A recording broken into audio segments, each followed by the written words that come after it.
Hey guys, it's Renaissance and I'm here with, oh my gosh, a super special person. I'm so happy we finally met in person. Aww. We met on TikTok to start, but we just happened to be in Southern California at the same time, and everything just worked out. So her name is Priya, okay?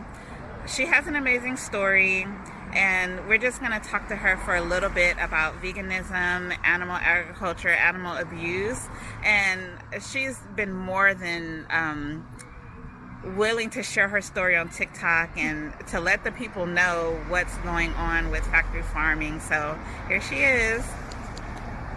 Wow. Hi, Priya. Hi. That was such a sweet introduction. Oh. You are an amazing, so charismatic, everything and more that I thought you'd be. Oh, thank you. Well, like I said, we met on TikTok, okay? Yes. First of all, I was blown away just by your approach. Like, first of all, you're beautiful. You look exactly the same in person as you do online, because sometimes that's hard. People don't look like the avatars or their profile pictures. Right. But you are exactly the same. Thank you. And then another thing that really captured me was your approach and how you spoke to people about veganism. I felt like it was very raw and very to the point, very truthful, because you know on TikTok you can post the comment and you can respond to that person's comment. I love that. Yeah, I really love that format because a lot of people truly don't understand what the whole factory farming industry entails. Is one of the reasons why I'm vegan. That's amazing. My health, and because of my health, because I literally almost died from fibroid tumors, Oh gosh. I had to do a whole lifestyle change. And in order for me to know what to eat, I started watching the documentaries. Wow. Earthlings, oh my gosh, oh my gosh. Very graphic, you guys. I still remember watching that and my mom had to peel me away from the TV. Yes. Because it can make you suicidal just watching this stuff, because especially if you're sensitive like you and me, you can literally feel the pain. And it's hard to just realize like, wow, this is the world that I live in, like is this real? Like I remember thinking that for a long time. You can just give a summary of how it started for you, and I know like you have to go to court and you can talk a little bit about that, but just sort of let the people know like the process and what you're going through now and how all of that came about. Absolutely. Well, I, like everybody else, am just an ordinary person who just happens to really, really love animals, and I think I have a combination of loving animals but also being very sensitive to issues of people or animals being treated unfairly. And I think once I realized that about myself and saw for myself what's happening to what I believe to be the most innocent beings on this planet, I was horrified. And I grew up in India where I saw a lot of stray dogs, and I really didn't like it when I saw people bullying them, throwing rocks at them, just treating them like they're not living beings. And once I saw that, to me, that was the worst thing that was happening. And then I started learning like, oh wow, there's factory farming, there's animals who are being tortured on purpose so that we can eat their flesh. It was so disturbing to me that I remember waking up and being like, was that a dream? And I realized, I pinched myself and I realized, no, it fucking wasn't. Right. And this is what we're doing to animals. Yeah. We are taking them away from their family. First of all, we're breeding them into an existence of, real life hell. We're taking them away from their families to the point where at dairy farms you can see cows who are crying for their babies weeks after they take them away, and that's the result. That's what the dairy industry is founded on. Animals who are being sexually violated. Sexual violence is a huge part of animal agriculture. In fact, we could not have animals being bred into existence without that sexual violence, because animals aren't, they don't naturally procreate that much. Reproduce, chickens back aren't to back producing to back to back pregnancy. It's crazy. That many eggs. Anyway, so fast forward, I finally met the right people in my life, and we, started doing investigations into factory farms. We did years of investigations. I was part of the first investigation of a certified humane Whole Foods facility. And once I saw this quote-unquote certified humane facility, I was like, what the fuck is this? We are being lied to by these corporations who are blatantly, they're okay pouring millions of dollars into marketing and saying, we don't have cages from the farms we've sourced from. We've been to those farms, they have cages. And, you know, we've been to some of the largest pig farms in the world, and I've seen, you know, body parts. Just these animals are just discarded like garbage. And we have seen mother pigs who are raised in gestation crates that are barely big enough for their bodies. When they give birth to their babies, they can't even turn around to look at them. And their nipples are so bloody from living on the concrete that the babies are drinking blood instead of milk. So this is the reality of factory farming. And, you know, so I continued being part of mass rescue operations and even open daylight rescues where we would go with hundreds of people as a part of an organization called Direct Action Everywhere. And now I'm facing felony charges for doing so. I'm facing 8 or I think they reduced it now. To a little less than that, but I'm still facing felony charges for exposing criminal animal abuse, and I'll be going to court in September. And this is at a massive chicken farm, but what they're charging me for is a conspiracy. They're saying you were a leader, we're gonna throw a lot of charges on you. So it's for several different rescues, but I'm not scared. And the reason for that is because once you really give people a chance to look at the facts, and once people, instead of avoiding it, are brave enough, courageous enough to look at the truth, it's not something I'm right about. It's plain in sight. Yeah. What we're doing to animals inside of factory farms and slaughterhouses is wrong, and nobody should have to earn a living working in those places. And nobody, you know, we don't need these places. So I think once people truly see what's happening, they're on our side, and our side isn't just like my side, like Priya side, a vegan. No, the side is of truth and justice. Yeah. And I think in our heart of hearts, we all know that to be firmly true. Yeah. Thank you so much for sharing that. Yeah, because it also showed that not just the animals, but the people who work there. Yes. They go through these very crazy mental episodes. It's traumatic, actually. Yeah. So it's not healthy for them. Yeah. So, you know, a lot of people are like, well, those people are horrible people. No, they're not. Yeah. They're no better than the people who go inside of Whole Foods and are asking. Actually, they might be a little better than that, because they at least they're subjected to what happens to animals, and they don't want to be a part of that system. But guess what?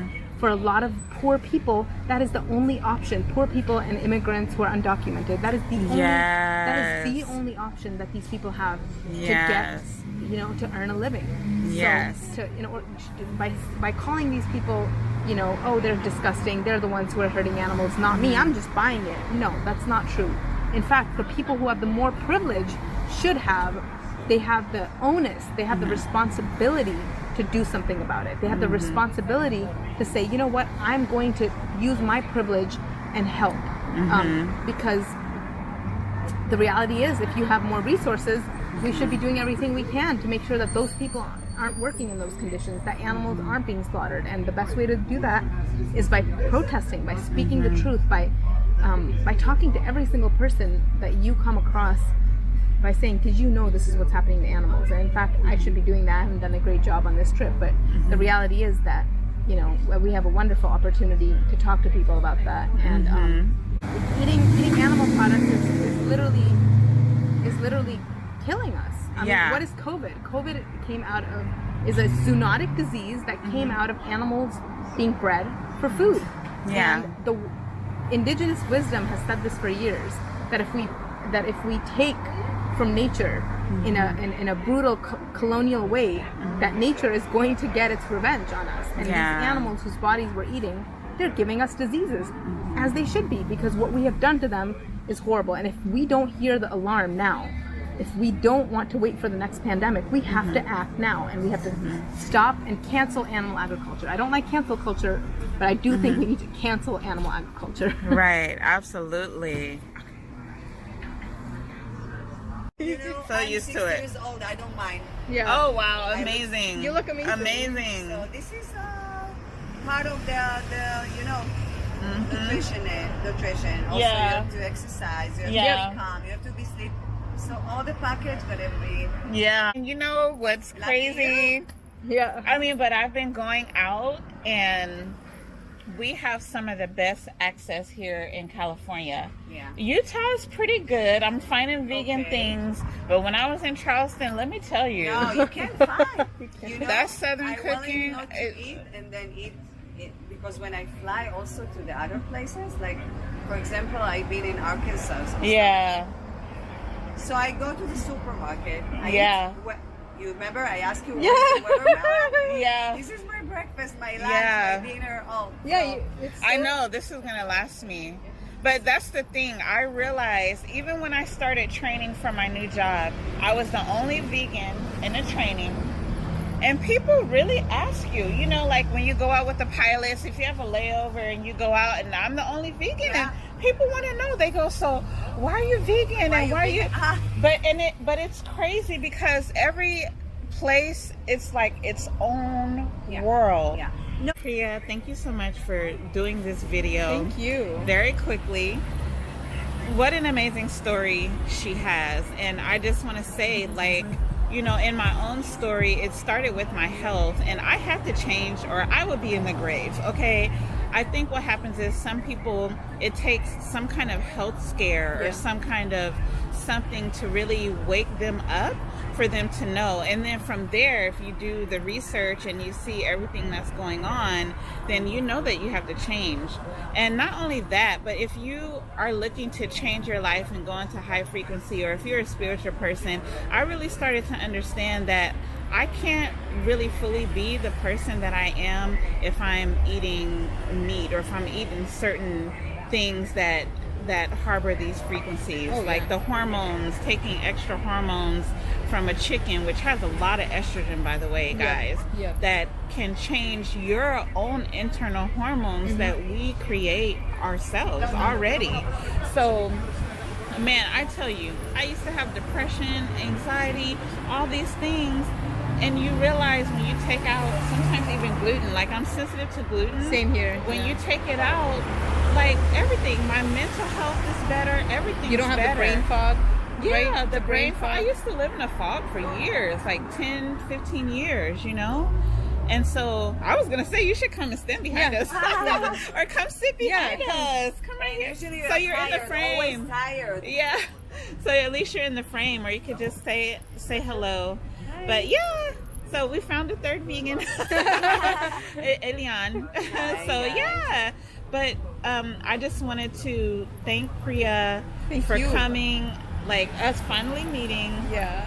I'm happy about the work that she does, and I just encourage people to research and understand what's happening, because really it affects the whole ecosystem. Think about our oceans, think about the animals, think about how that correlates with how we eat, the coral reefs, everything. The animals are needed, the fish are needed. Like, if you guys understand, you know, when I watched, was it Seaspiracy? Seaspiracy is one, but I watched the whole documentary about freaking salmon. And I found out that the corpse of the salmon regrows trees. Wow. I did not know that. Because the rivers, okay, so you know how like when they get salmon? Yeah. So like there's rivers like in different places that are full of salmon, right? This is just where they live naturally.